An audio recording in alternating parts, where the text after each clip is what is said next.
Hello everyone, good morning. কেমন আছেন সবাই? আশা করছি সকলে খুব ভালো আছেন, সুস্থ আছেন, আর আমরাও ভীষণ ভালো আছি।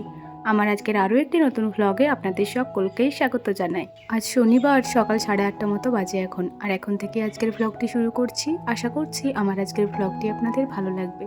ঘুম থেকে উঠেছি ওই 7টা সাড়ে 7টার সময় করে, কারণ এখন ঠান্ডার পরিমাণটা অনেকটাই বেড়ে গেছে। আমাদের জীবনে যতই বাধা বিপত্তি আসুক না কেন, জীবনটা তো আমাদের থেমে থাকে না, আর জীবনের রেগুলার কাজকর্মগুলোও থেমে থাকে না। তাই সব কিছুকে সাথে নিয়েই আমাদেরকে সবসময় চলতে হবে।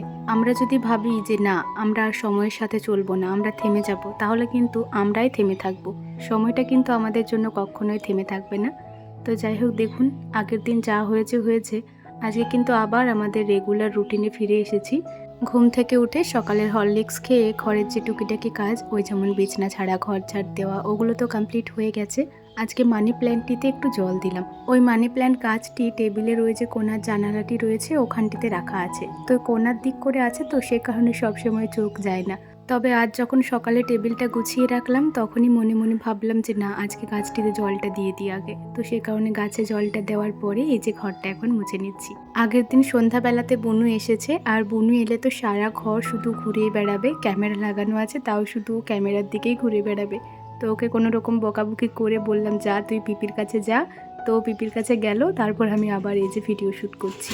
আর আজকে দেখুন কি ভীষণ সুন্দর রোদ্দুর উঠেছে। সত্যি বলতে শীতের দিনে এই রোদ্দুরটা দেখলে না এমনিতেই মন ভালো হয়ে যায়।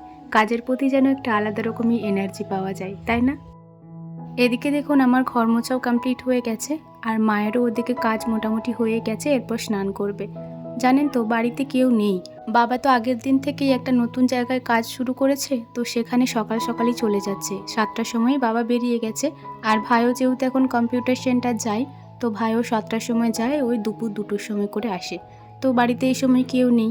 মা বলছে দুপুরে রান্না বান্না কি করবো বলতো অনু, একটু চিকেন আনা থাকলে ভালো হতো, বাঁধাকপি রয়েছে, আর চিকেনটা করে দিতাম। মা এক প্রকার ভয়ে ভয়েই আমাকে বলল যে তাহলে তুই আর তোর মামিমা কি যাবি চিকেনটা আনার জন্য, আমি ততক্ষণকে স্নান করব। তো আমি বললাম ঠিক আছে, আমার তো কাজকর্ম হয়ে গেছে, আমি যাচ্ছি তাহলে। আজকে একটা শর্টকাট রাস্তা ধরে এই যে আমি, মামিমা আর বনু গিয়ে চিকেনটা নিয়ে নিলাম। আর মা এটাও বলল যে আসার সময় না হয় কটা চপ নিয়ে আসবি, আর এত বেলাতে কি মুড়ি খাবার বানাবি। ওই যে বললাম সকালবেলা উঠতেই একটু বেশি দেরি হয়ে গেছে, সে কারণে বাড়ি ফেরার সময় একটু ঘুরে ঘুরেই এলাম, আর মৌচাক থেকে চপটাও নিয়ে এলাম। বনুর জন্য এক প্যাকেট কুরকুরে নিয়েছিলাম, ওটা ওকে দিয়ে দিলাম। এই যে চপগুলো রয়েছে আমার হাতে। চলুন, অনেকটাই দেরি হয়ে গেছে, এখন প্রায় 10টা মতো বাজতে চললো। এই সময় যদি সকালের মুড়ি খাবারটা না খাই, তাহলে আমি আর ভাত খেতেই পারবো না। তো এই যে দেখুন, বাড়ি ফিরেই এখন মুড়ি খাবারটা বেড়ে নিচ্ছি, খাবারটা খেয়ে নেব। মায়ের ওদিকে স্নান করা হয়ে গেছে, মা ঠাকুরকে জলটা দিয়ে তারপরে মা আর মামিমা মিলে খাবে। মুড়ি খাবারে আজকে ছিল চপ, আর ওই যে এক প্যাকেট সাউ ভাজা এনেছিলাম আমার জন্য, ওটা, আর একটা শিরির নাড়ু। এই শিরির নাড়ুটা কিন্তু আমাদের বাড়িতে বানায়নি, আমাদের বাড়ি থেকে না পাশের বাড়ির কাকিমা আর কি সিঁড়ি টানাটা নিয়ে গেছিলো, তো ওনারাই বানিয়েছে। সিঁড়ি টানাটা যখন দিতে এসেছিলো তখন নাড়ুও কটা দিয়ে গেছে। কি ভীষণ সুন্দর নাড়ুগুলো বানিয়েছে গো বন্ধুরা। সেই গুঁড়োটাকে একটু চিটচিটে করে পরে বানিয়েছে। মাকে বললাম তাই যে মা, আমি যখন বাড়ি যাব আমাকে কিন্তু এরকমভাবেই নাড়ু বানিয়ে দেবে। সকালের খাবার খেয়ে দুপুরে রান্নার জন্য যে কটা সবজিপাতি কাটা ছিল ওগুলো কেটে দিলাম। আর তারপরে মা তো রান্না বান্না করছিল, আমি ততক্ষণ গিয়েছিলাম আবার লেপ মুড়ি দিয়ে ঘুমাতে। তারপর এই যে এখন 12টা সাড়ে 12টা মতো বাজে, এই সময় ঘুম থেকে উঠে আমি স্নান করলাম। ঘুম বলতে এমনি শুয়েছিলাম, ঘুমায়নি। ওই কাঁথার ভেতরে শুয়ে থাকতেই যেন এখন ভীষণ ভালো লাগে। আর এই যে স্নান করার পর এখন ঠাকুর মন্দিরে এসেছি জব করার জন্য। বেশ অনেক কটা দিন হয়ে গেল আপনাদের সাথে আর আগের মতো রেগুলার জব করাটা শেয়ার করা হয় না। আসলে মনের মধ্যে না ঈশ্বরের প্রতি একটা ভীষণ পরিমাণ রাগ জন্মেছিল, যেটা আমি কখনো প্রকাশ করিনি, তবে মনে মনেই রেখেছিলাম। কিন্তু আগের দিনের ঘটনাটিতে যা বুঝলাম, ঈশ্বর চাইলে আমাদের আরও ক্ষতি করতে পারেন, কিন্তু উনি যেটা করেন হয়তো ভেবেচিন্তেই কিছু করছেন। জানি ওটা ভালো কিছু ছিল না, তবে ওর থেকে খারাপ হয়নি এটাও তো ঠিক। তো যাই হোক, আজকে মনের সমস্ত রাগ অভিমান ভুলে এসেছি ঠাকুর মন্দিরে নিজের ভুলের, নিজের বোকামির ক্ষমা চাইতে। এতদিনও ঠাকুরকে ডাকিনি এমনটা বলবো না, তবে একরাশ অভিমান, একরাশ রাগ নিয়ে ডেকেছিলাম। তবে এরপর থেকে কোনো রকম আশা প্রত্যাশা ছাড়াই আমার ভগবানকে আমি ভালোবেসে যাব, আর সেটাতে উনি আমাকে যতটুকু দিবেন সেটাতেই আমি খুশি থাকার চেষ্টা করব। যাই হোক, ঠাকুর মন্দিরে বাবাকে আজকে চাদরটা এখনই উড়িয়ে দিলাম। আসলে সন্ধ্যা দিতে দিতে না অনেকটা দেরি হয়ে যাচ্ছে, আর এখন তো বিকাল থেকেই আবার প্রচণ্ড ঠান্ডা পড়ে যাচ্ছে। সে কারণে মা বলল যে অনু তুই যখন জব করবি তখন বাবাকে চাদরটা একটু উড়িয়ে দিস। তো দেখুন চাদরটা উড়িয়ে দিয়ে আমি এখন জবটা করে নিলাম, আর তারপরে ঠাকুর মন্দিরে প্রণামটাও সেরে নিলাম। সবশেষে বাবার মন্দিরে যে ঘন্টাটি রয়েছে ওটা একটু বাজিয়ে নিলাম। চলুন, আমার জব করা কমপ্লিট হয়ে গেছে।